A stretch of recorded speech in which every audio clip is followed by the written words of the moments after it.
자, 오늘 우리에게 주시는 하나님의 말씀 함께 보겠습니다. 오늘 우리에게 주시는 하나님의 말씀은 사도행전 21장 10절부터 14절까지의 말씀입니다. 사도행전 21장 10절로 14절까지의 말씀을 봉독합니다.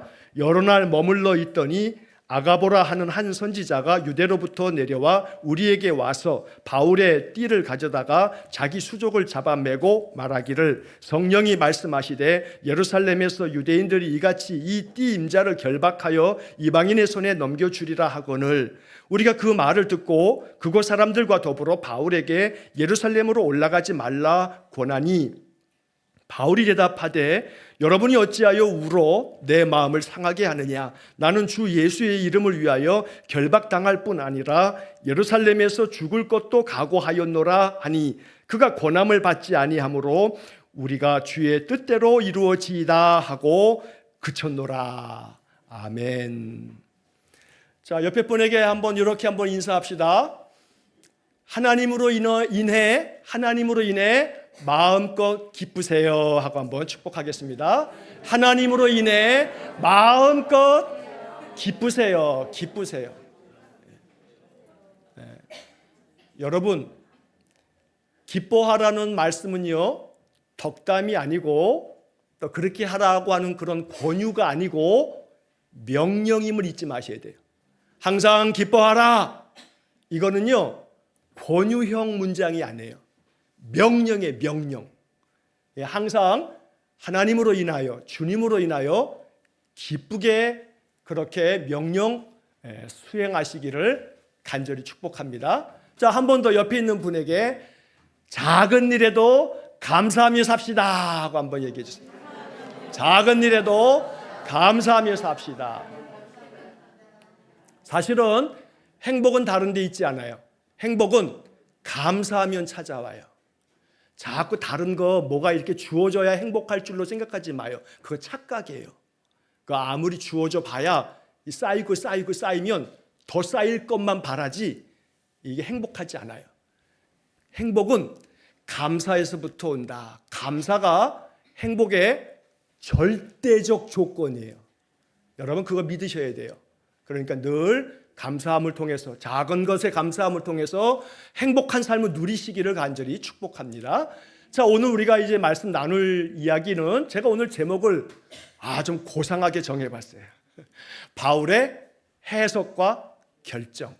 여러분 해석하면 성경에 해석이라고 하는 단어와 함께 제일 많은 성경의 이야기를 차지하고 있는 게 다니엘서예요. 신구약 성경에서 해석이라고 하는 단어를 쫙 다 찾으면 제일 많이 나오는 게 다니엘서의 해석이라고 하는 단어가 제일 많이 나와요. 그리고 난 다음에 좀 더 많이 나오는 게 이제 창세기인데 그도 그럴 것이 다니엘은 이게 이 꿈을 꾸고 꿈에 대해서 해석하는데 명수예요. 또 요셉도 마찬가지죠. 자, 그래서 요셉도 이 감옥에 갇히잖아요. 이 보디발의 집 그 감옥에 갇혔어요. 누명 쓰고 말이에요. 자, 이 보디발의 집 감옥에 갇혀 있을 때 그 감옥에 누가 끌려 들어왔어요? 애굽 바로 왕의 떡 맡은 관원장, 술 맡은 관원장. 그런데 이 사람들이 한 날 꿈을 꿨는데 각기 다른 꿈을 꿨어요. 얼굴에 수심이 가득해요. 그래서 이 요셉이 그들을 그날 아침에 보더니 아이고 당신들이 얼굴이 왜 이렇게 근심이 많습니까? 라고 이렇게 했더니 우리가 꿈을 꿨는데 말이야 그 꿈을 해석해 줄 사람이 없네. 그랬더니 요셉이 하는 말이 해석은 하나님께 있지 않습니까? 하는 얘기를 해요. 해석은 누구에게 있다고요? 하나님께 있어요. 이게 오늘 말씀의 중요한 열쇠예요. 해석은 하나님께 있다.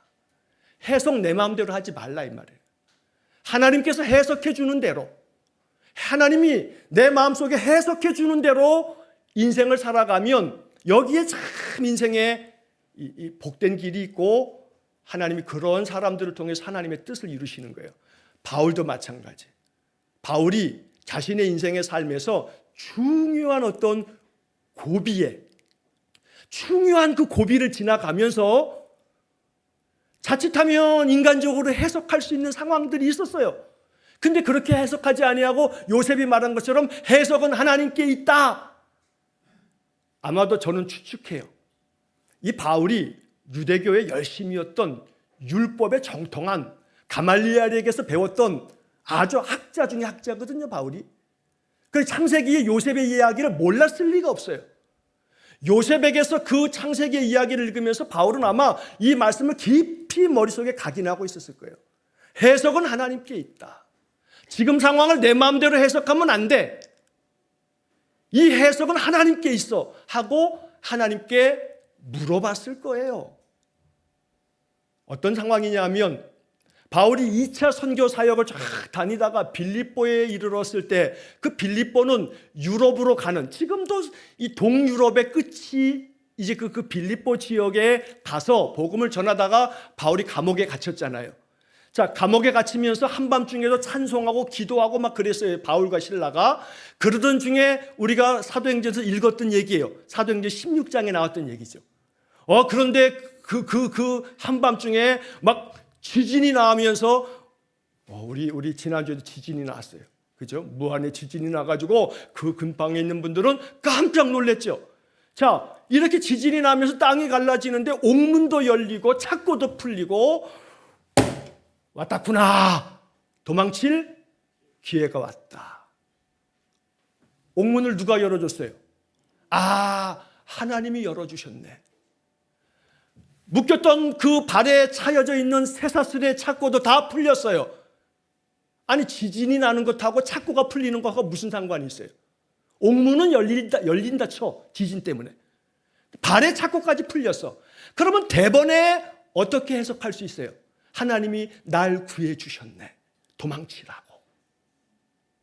그러니까 이 순간에 이 감옥을 지켰던 간수가 어떻게 해석하냐 하면 죄수들이 다 도망쳤겠구나. 그러면 이제 내가 책임을 묻고 아마 로마법에 따라 나는 엄청난 이 죄값을 치르게 될 거야. 그러니 죽는 게 낫지 하고 자기 칼을 들어 자결하려고 하죠. 그러나 그거는 간수의 해석이야. 당연히 그렇게 해석할 수밖에 없죠. 옥문이 열렸으니까 다 도망쳤겠구나 하는 해석을 했다 이 말이에요. 그러나 그 감옥 안에 있었던 바울은 다르게 해석하는 거예요. 뭐라고 해석해요? 도망칠 기회구나. 하나님 도망치라고 나를 구원해 주셨구나. 이렇게 하나님이 역사해 주시다니 하고 도망치기보다는 해석을 다르게 해요. 해석은 누구에게 있다? 하나님께 있다고요. 바울은 그 순간에 기도했을 거예요. 하나님, 이거 지금 뭔 조화예요? 이거 내가 어떻게 해석해야 돼요? 지금 이 상황을 내가 어떻게 내가 마음속에 받아들여야 돼요? 이거 도망치라고 나를 구원해 주시는 하나님이 구원의 길을 열어놓으신 건가요? 하고 물었을 거예요. 하나님이 No, never. 아니, 절대 아니야. 도망치라고 하는 구원의 사인이 아니야. 내가 구원의 길을 열어준 게 아니야. 그렇게 해석하지 마. 너 그냥 있어. 그대로 있어. 그대로 있어. 바울은 눈앞에 보이는 대로 해석하지 아니하고 자기 마음속에 성령의 감동으로 해석을 해요. 그래서 안 나가. 감옥에 그대로 있어. 근데 간수가 자결하려고 하는 그 모습 속에 소리를 치죠. 자결하지 말라고. 왜 죽으려고 하냐고. 우리 여기 있다고. 그 순간에 이 간수의 마음이 얼마나 감동이 됐을까요? 여러분 한번 그 시점으로 들어가 보셔서 그 광경을 옆에서 지켜보고 있다고 생각해 보세요. 간수가 얼마나 감동이 됐든지. 선생님, 내가 어떻게 하면 구원을 얻을 수 있겠습니까? 하고 되물어. 주 예수를 믿어라. 그리하면 너와 네 집이 구원을 받으리라. 그래서 이 간수가 바울과 실라도 다 이렇게 자기 집으로 모시고 가죠. 그리고 바울에게서 구원의 복음의 말씀을 듣고 그 집 식구가 다 예수를 믿고 세례를 받아요. 바울이 그 순간에 잘못 해석했다면 자기는 도망쳐서 자유를 얻을지 몰라도 그 간수와 그의 온 식구들이 구원 얻는 길은 막혔을 거예요. 그러니 바울의 그 순간의 결정은 자신의 인간적인 생각의 결정이 아닌 하나님이 결정해 주셨구나 라고 이렇게 해석할 수밖에 없죠. 이랬던 바울이 또 시간이 지나서 3차 선교 사역을 쫙 감당하다가 3차 선교 사역을 이제 마치고 돌아가는 길에 밀레도까지 와서 에베소 장로들을 불렀죠. 왜냐하면 오순절까지는 가고 싶었기 때문에 에베소 장로들을 불러서 밀레도에서 이제 막 마지막 이제 교제를 나누고 말씀을 나누고 막 그러고 있는데, 그러던 중에 우리가 이 사도행전의 말씀에서 각 성에서 이 바울이 예루살렘으로 가게 되면 어떤 일을 당하게 될지에 대해서 바울이 이것들을 알고 있었어요. 그래서 내가 예루살렘에 가게 되게 되면 결박과 환난을 당할 것이다라고 하는 것을 바울이 알고 있었어요. 또 한편 내가 지금 가게 되면 당신들을 다시는 보지 못할 거라고 하는 그런 얘기까지 했지 않습니까? 그래서 정말로 더 슬픈 마음으로 그들과 마지막 말씀도 나누고 그렇게 하다가 이제 밀레도를 떠나서 뭐 여러 코스가 쫙 나와요. 뭐 그 코스는 여러 지명들이 나오니까 성경을 보면 우리가 알겠고, 이걸 다 지나가서 이제 오늘 우리가 21장으로 딱 넘어오면서 바울이 우리가 본문으로 읽지 않았습니다만 21장 4절 말씀에 보면 이런 구절이 나와요. 제자들을 찾아 거기서 이래를 머물더니 그 제자들이 성령의 감동으로 바울더러 예루살렘에 들어가지 말라 하더라. 두로까지 왔는데 두로에서도 그 믿음의 사람들 여러 제자들이 일주일 동안 머무는 동안에 바울에게 말하는 거예요. 성령의 감동으로 성령이 가르쳐주는 대로 이야기를 했어요. 예루살렘에 가면 바울 선생님께서 고난을 당할 것 같아요. 성령께서 기도하는데 자꾸 이걸 알려주고 계세요. 그러니 예루살렘으로 들어가지 마세요 라고 이야기를 하더라는 거예요. 그런데 여러 날이 지나고 난 다음에 그들을 떠납니다. 그래서 그들이 같이 무릎 꿇고 기도하고 그러면서 배에 올라서 이제 이 두로를 떠나서 돌레마이를 지나서 가이사랴까지 오는데, 이 가이사랴에서 여러 날 머물렀어요. 그게 이제 오늘 우리가 읽은 10절의 말씀에서 이어지는 거예요. 자, 오늘 본문 21장 그 10절의 말씀을 보게 되면 이 가이사랴에 이르렀을 때 여러 날 머물러 있더니 아가보라고 하는 사람이 한 선지자인데, 이 선지자가 유대로부터 와서 이제 우리에게 또 이야기를 해요. 어떤 이야기를 하냐면, 여러분 11절 말씀을 보시면 이 아가보가 와서 뭐라고 하냐면, 우리에게 와서 바울의 띠를 가져다가 자기 수족을 잡아매고 말하기를 성령이 말씀하시되 예루살렘에서 유대인들이 이같이 이 띠 임자를 결박하여 이방인의 손에 넘겨주리라, 이렇게 얘기를 하는 거예요. 여러분, 이 아가보라고 하는 사람은 사도행전에서 이미 한 번 나왔던 사람이에요. 언제 나왔냐면 사도행전 11장에서 한번 14장에서 한번 나왔어요. 이 아가보가 어떻게 그때도 예루살렘에 유대에 큰 흉년이 들 거다라고 하는 그런 이야기를 해요. 사도행전 11장에서 나오는군요. 사도행전 11장 28절에 보면 아가보라고 하는 사람이 온 천하에 큰 흉년이 있을 거다라고 하는 그런 예언을 하는 장면에서 아가보의 이름이 사도행전 11장 28절에 나와요. 그리고 그 아가보의 예언대로 진짜 흉년이 들었어요. 그래서 로마의 황제였던 글라우디오 황제 때 흉년이 들었다라고 하는 이야기가 사도행전 11장 28절에 기록되어 있어요. 이 아가보라고 하는 선지자는 하나님의 그 계시를 받아서 그가 말씀하시는 대로 이루어지는 거예요. 그런 경험이 있기 때문에 그 아가보가 오늘 본문의 10절의 말씀에서 이 아가보 선지자가 바로 가이사랴까지 찾아와가지고 또 이 바울의 일행들에게, 바울에게 이야기를 들려줘요. 근데 이번에는 예언적인 상징 행동이라고 제가 예전에 선지서들을 우리가 묵상할 때 말씀을 드렸죠.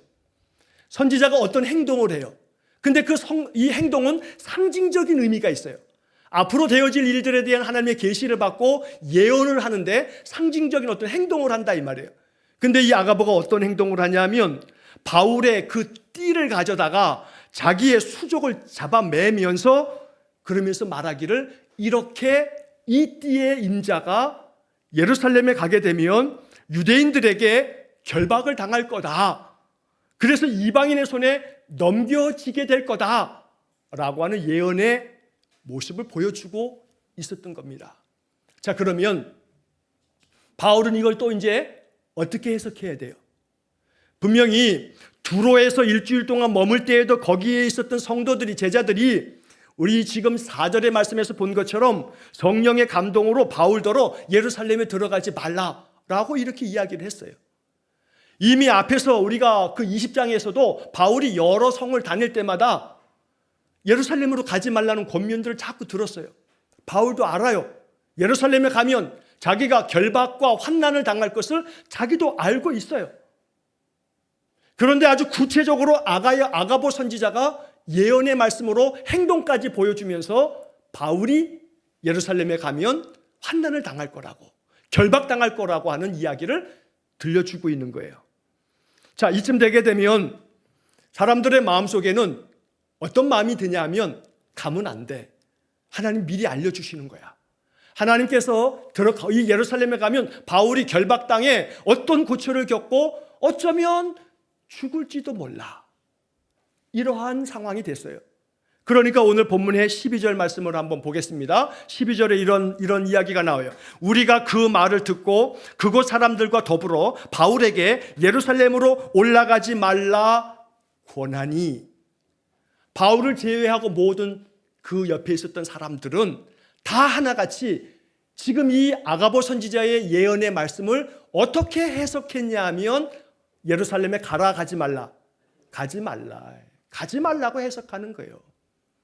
당연하죠. 성령의 감동을 받았던 저 두로 사람들도 예루살렘 가지 말라고 하고, 또 가이사랴에 왔더니 가이사랴에서는 또 저 예루살렘에서부터 찾아온 이 아가보라고 하는 선지자가 옛날에도 흉년을 예언했다가 예언대로 됐는데, 아가보 선지자가 얼마나 성령에 충만한 사람인지 이분이 말씀하는 예언대로 다 되어지는데, 예루살렘에 올라가면 바울이 결박되고 그리고 고초를 당할 그 환난에 대해서 얘기를 하는 것을 듣고 12절의 말씀처럼 우리가 그 말을 듣고 그곳 사람들과 더불어 바울에게 예루살렘으로 올라가지 말라, 이렇게 해석을 하고 이렇게 권하고 있는 거예요. 우리가 그래요. 우리가 여기서 말하고 있는 12절에 우리가라고 하는 것은 바울을 제외했던 바울의 동역자들, 그 가이사랴의 많은 그런 제자들, 성도들인데 우리가 그렇다고요. 우리가 그 상황, 어떤 상황이든지 간에 내 삶에 지금 펼쳐지는 어떤 상황을 해석할 때 우리가 해석하는 그 해석이 아까 제가 시작하면서 말씀드린 것처럼 요셉의 말대로 해석은 하나님께 있지 않습니까? 해석을 하나님이 해석해 주는 대로 해석해야 되는데, 내가 자칫 내 삶 속에서 지금 벌어지는 일들, 내가 지금 처해 있는 환경, 형편, 이런 것들을 내가 생각할 때 내가 원하는 대로, 내가 생각하는 방식대로, 내 익숙한 나의 본성대로 해석하고 있지는 않은지. 바울은 그런데 그 다음에 이렇게 대답을 합니다. 13절에 바울이 대답하되 여러분이 어찌하여 울어 내 마음을 상하게 하느냐. 나는 주 예수의 이름을 위하여 결박당할 뿐 아니라 예루살렘에서 죽을 것도 각오하였노라. 정말로 비장하죠? 정말 비장해요. 나는 주 예수의 이름을 위해서 결박당할 뿐만 아니라 예루살렘에서 죽을 것도 각오하였노라. 이게 바울의 해석이에요. 이게 바울의 해석이에요. 성령의 감동을 받은 아가보 선지자도 그렇고 여러 제자들도 그렇고 예루살렘에 가지 마십시오. 예루살렘에 가면 이런 일을 당할 겁니다. 라고 하는 것을 알려줘도, 성령이 그렇게 알려주셨음에도 불구하고 그 성령이 알려주신 것은 예루살렘으로 가지 말고 다른 데로 가라고, 안디옥 교회로 그냥 가라고 이렇게 알려주시는 것으로 해석하지 않고, 바울은 해석은 하나님께 있으므로 하나님이 해석해 주는 대로 바울은 이번에 또 한 번 해석한다 이 말이에요. 그래서 결박당할 뿐만 아니라 예루살렘에서 내가 죽을지라도 내가 그거 죽을 것을 각오했다 하고 자기의 결정된 마음을 얘기하는 거예요. 여기서 우리는 이 바울의 모습을 마음 깊이 묵상하며 배워야겠습니다. 이걸 잘 배우면, 이 바울의 모습을 잘 배우면, 여러분 이건 바울이니까 바울만 할 수 있는 거야, 그렇게 하지 마세요. 자꾸 그런 식으로 생각하면 안 돼요. 이건 뭐 예수님이니까 하시는 일이지. 이거는 뭐 베드로나 하는 일이지. 라고 그렇게 자꾸 그렇게 하시지 마세요. 그거 굉장히 좀 험하게 얘기하면 사단의 속삭임이에요. 그렇게 얘기하면 안 돼요. 바울이 뭐라 그래요? 나도 당신들하고 똑같은 성정을 가진 사람이다. 바울만 할 수 있는 것이라고 생각하지 마세요. 나에게도 말씀 생활 속에서 하나님 앞에 깊이 기도하면서 하나님께서 주시는 지혜가 내 안에 부어지면 어떤 상황에 대한 해석을 할 때 항상 내가 원하는 대로 익숙한 방식대로 내 본성대로 해석하는 게 아니라 묻는 거예요. 먼저 하나님께. 해석은 하나님께 있사오니 내가 이 지금 상황을 어떻게 받아들여야 할까요?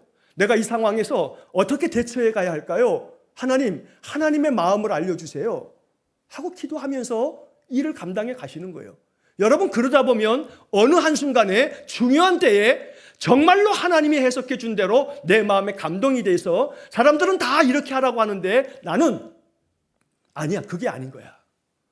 그렇게 해서 나는 또 다른 내 마음속에 하나님 주시는 마음으로 해석하고 결정하고 행동했을 때 놀라운 일들이 벌어지는 것을 경험할 거예요. 하나님의 기적이 성경에만 기록됐다고 생각하지 맙시다. 물론 초자연적인 기적이 날마다 일어날 거라고 생각하면 안 돼요. 그런 신비주의로 빠지면 안 돼요. 하나님 그렇게 하시지 않아요. 하지만 하나님의 놀라운 신비하신 역사하심이 없다고 말하면 안 돼요. 그건 신앙이 아니야. 그건 철학이지.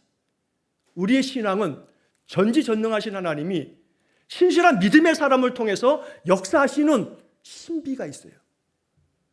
그러므로 바울의 이 해석과 결정은 우리에게 매우 중요한 메시지를 전해주고 있는 거예요. 내 눈앞에 보이는 현실들이 있어요. 지난 한 주간에 여러분들이 살아온 삶 속에서 겪었던 일들 중에서도 있을 수 있어요. 괴로운 일도 있을 수 있어요. 답답하고 너무나 힘든 이 멍에를 치고 사는 삶이 언제까지 계속되려나 괴로울 수도 있어요. 사방으로 우겨싸임을 당한다는 표현처럼 아주 갑갑해 죽겠어요. 그럴 수도 있어요. 그러나 그러한 삶의 자리에서 우리가 뭘 어떻게 해석할 건가? 이 문제를 가지고 내 마음이 상쾌해질 때까지 하나님을 붙잡고 늘어지세요. 하나님, 이거 해석이 안 돼요. 내 지금 이 상황을 어떻게 해석해야 내 마음이 시원해지겠어요? 내 마음에 평안이 없어요. 왜냐하면 하나님의 해석이 내 안에 지금 다 채워지지 않았기 때문에 내 마음이 시원하지가 않아요. 하나님은 결코 우리를 낭패에 빠뜨리면서 네 마음 한번 골탕 당해봐라 그런 분이 아니거든요. 하나님의 해석이 내 마음속에 마음에 와닿고 깨달아지면요, 어떤 괴로운 인생이라도 거기에 상쾌함이 있어요. 왜냐하면 하나님의 신실하심을 믿기 때문에. 나는 지금 다 알지 못하지만 하나님이 이루실 것을 나는 마음속에 믿고 있는 거거든요. 그래서 바울이 지금 이렇게 말하는 이 해석을 사람들이 듣고 그건 아닌데, 가면 분명히 붙잡힐 거고 가면 분명히 많은 고초를 겪으실 텐데 왜 바울께서 성령이 가르쳐 주는데도 불구하고, 어떤 사람은 그렇게 생각했을지 몰라요. 왜 바울께서 성령을 거스르는가 할지도 몰라요.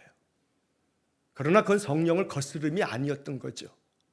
성령은 예루살렘으로 가면 결박을 당하고 죽을지도 몰라, 그러니 너 걸로 가지 마가 아니고, 예루살렘을 가면 결박도 있고 너 어쩌면 죽을지도 몰라, 그러니 너 단단히 각오하고 가 라고 하는 해석이죠. 바울은 그렇게 해석한 거예요. 예루살렘에 가면 결박도 있고 또 많은 환난도 있고 죽을지도 모르지만 성령께서는 지금 나에게 그렇기 때문에 딴 데로 가라고 하는 게 아니고, 그러니 단단히 각오하고 가 라고 말씀해 주신 거예요, 바울에게. 그래서 바울이 지금 이렇게 13절에서 말하는 거죠. 예루살렘으로 가면 내가 결박당할 뿐만 아니라 죽을 것도 뭐 한다 그래요? 각오하였노라. 각오하였노라. 따라해 보세요. 각오하고 삽시다. 죽을 각오하고 삽시다. 그래. 죽을 각오하고 살자고요. 오늘 선곡 잘했다, 민지야. 제가 설교 제목, 설교 오늘 이 말씀이 이런 주제로 할 거야 라고 알려주지도 않지만 오늘 선곡 중에 십자가의 전달자, 살아도 주를 위해, 죽어도 주를 위해, 사나 죽으나 난 주의 것. 살아도 주를 위해, 죽어도 주를 위해, 사나 죽으나 난 주의 것. 십자가의 능력, 십자가의 소망, 내 안에 주만 사시는 것. 우리가 이 노래를 불렀어요. 이번 한 주간에 유튜브에 다른 거 괜한 거 쓸데없는 거 찾아서 그거에 시간 다 그냥 쓰지 마시고 십자가의 전달자 하고 유튜브에 쳐봐요. 그러면 그 찬양이 나올 거예요. 십자가의 전달자. 그리고 이번 주 내내 시간 날 때마다 이 찬양 들으시고 이 찬양 부르시고 그래 봐요. 뭐 딴 거 봐봐야 괜히 객적은 소리만 해대는 거 딴 거 시간 죽이지 마시고 십자가의 전달자. 사나 죽으나 살아도 주를 위해, 죽어도 주를 위해, 사나 죽으나 난 주의 것. 이렇게 마음속에 고백하는 거예요. 이건 사도 바울께서 로마서를 통해서 우리에게 알려주시는 말씀이에요. 로마서 14장 8절 말씀에 우리가 살아도 주를 위하여 살고 죽어도 주를 위하여 죽나니 그러므로 사나 죽으나 우리가 주의 것이로다. 로마서 14장 8절 말씀. 바울은 이 선지자 아가보의 예언의 말씀을 들어도 그 예언의 말씀을 어떻게 해석하냐면 그렇게 예루살렘에 가면 결박당하고 어쩌면 죽을지도 모른다는 이 예언의 말씀 앞에 이거는 딴 데로 가라는 성령의 지시가 아니고 이것은 죽을 각오하고 가라고 성령이 알려주시는 말씀이다. 이렇게 해석한 거예요. 이렇게 결정한 거예요. 각오하면 돼요. 각오하면. 인생의 삶 각오하고 살자고요. 오늘 말씀의 결론은 그거예요. 죽을 것도 각오하였노라. 각오하면 된다니까. 그러면 다 거침없이 이겨나갈 수 있어요. 옆 사람의 눈빛을 한번 봐요. 각오를 한 눈빛인지 아직도 흐르멍탕한 동태 눈빛인지. 예? 한번 봐봐요. 한번. 각오가 됐어요? 안 됐어요? 예? 공정하게 평가해. 공정하게. 다시 한번 봐요. 눈 뚫어지게. 각오가 됐어요? 안 됐어요? 거짓말하네. 아직 예언의 은사를 못 받은 모양이네. 자, 그러면 기를 불어넣어 주는 거예요. 하나님의 성령의 기운을. 성령의 능력으로 충만해지라고. 여러분 옆에 분에게 한번 보세요. 옆에 분에게 각오하며 삽시다 하고 한번 축복하세요. 건성건성해서 이거 설교 못 끝나겠네. 오늘 12시 전에 한번 딱 끝내보려고 했더니 여러분 기를 불어넣어 줄 때는요 눈을 봐야 돼. 눈도 안 보고 그냥 딴 데 보고 각오하고 삽시다. 그 사람이 각오가 안 됐어. 그 사람이. 상대방의 눈을 한번 보시고 눈을 딱 보시고 각오하며 삽시다. 자, 시작. 각오하며 삽시다. 반대로 다른 분이 다시 한번 각오하고 삽시다. 무슨 각오? 그래요. 죽을 각오하고 살면 감당하지 못할 일이 없다니까요. 감당하지 못할 일이 없어요. 죽을 각오하고 살면. 그래서 인생의 모든 삶에 있어서 하나님께서 주시는 그 말씀을 내 멋대로 해석하지 말고 하나님의 해석대로, 그래서 언제나 하나님의 뜻이 나를 통해서 아름답게 나타나기를 간절히 축원합니다. 자, 그랬더니 마지막 14절에 그가 권함을 받지 아니하므로 우리가 주의 뜻대로 이루어지이다 하고 그쳤노라. 저는 이 14절의 말씀이 이게 참 하이 코미디다. 너무 재밌어요. 이게. 포기했어. 예? 포기했어. 누구를 포기했어요? 바울을 포기했어. 야, 참말 바울이 이때까지만 해도 나이가 그렇게 나이 많은 건 아니니까 이 사람 참 진짜 고집도 그 고집이 세면 무슨 고집이라 그래요. 야, 진짜 하여간 거시기한 고집이다. 그러니까 사람들이 다 어떻게 이제 그걸 그쳤어. 그러니까 하는 말이 주의 뜻대로 이루어지이다. 주의 뜻대로 이루어지이다. 이게 얼마나 멋지고 아름다운 말인지 몰라요. 그러니까 이렇게 각오하는 거예요. 주의 뜻대로 이루어질 줄로 믿고 죽을 각오로 내 지금 처해 있는 이 현실을 해석하며 살겠습니다. 우리 권사님들, 우리 집사님들 이번 주에도 병원 다니실 일이 많죠. 병원 스케줄이 아주 스케줄 꽉 차 있어요. 괜찮아요. 괜찮다 하고 마음 잡수세요. 괜찮다 마음 잡수시고 이렇게 선포하세요. 주의 뜻대로 이루어지이다. 살든지 죽든지 주의 뜻대로 이루어지이다. 그러면서 내 마음에 주님 주시는 마음으로 결정하고 그렇게 나아갈 때 하나님께서 나에게 주시는 은혜가 클 줄로 믿습니다. 그러므로 오늘 이 바울의 해석과 결정을 마음 깊이 묵상하면서 성령께서 여러분들의 마음에 또다시 말씀하시는 그 음성에 귀 기울이면서 이번 한 주간 말씀으로 승리하시기를 간절히 축원합니다. 기도하겠습니다. 자비로우신 아버지 하나님, 해석은 하나님께 있음을 믿음으로 고백합니다. 그러므로 내 삶 속에 내 앞에 펼쳐져 있는 인생의 삶은 각양각색이지만 그 삶이 너무나 괴롭고 너무나 무거운 멍해가 되지만 그러나 그때마다 마음속에 간절한 마음으로 기도합니다. 주의 뜻대로 이루어지이다. 그래서 무엇을 당하든지 어떤 일을 겪든지 사나 죽으나 나는 주님의 것이라 여기면서 살아도 주를 위하여 죽어도 주를 위하여 그렇게 내가 마음속에 하나님 주시는 뜻대로 해석하고 마음을 결정하면 내 마음속에 충만한 영적 각오가 되어 있어서 어떤 것도 거침없이 담대하게 헤쳐나가고 승리할 줄로 믿습니다. 우리 성도들에게 그러한 용기와 그러한 믿음과 성령의 충만함을 허락해 주옵소서. 예수님 이름으로 기도하옵나이다. 아멘. 우리 구주 예수 그리스도의 은혜와 하나님 아버지의 극진하신 사랑과 성령의 교통하심이 언제나 내 삶의 모든 모양들을 해석할 때 주의 뜻대로 해석하고 결정하고 그래서 사나 죽으나 늘 마음속에 각오하고 인생을 담대하게 살아가기를 간절히 소원하는 머리 숙인 귀한 성도들 위해와 저들 가정과 온 가족들 위해 우리 성도들의 모든 산업 위해와 주의 몸된 교회와 이 나라 이 민족 위해 우리가 파송한 이정수 목사님과 김정현 선교사님 우리 애실이와 은실이 저들의 사역 위에 세상 열방 위에 영원토록 함께 하시길 축원하옵나이다. 아멘.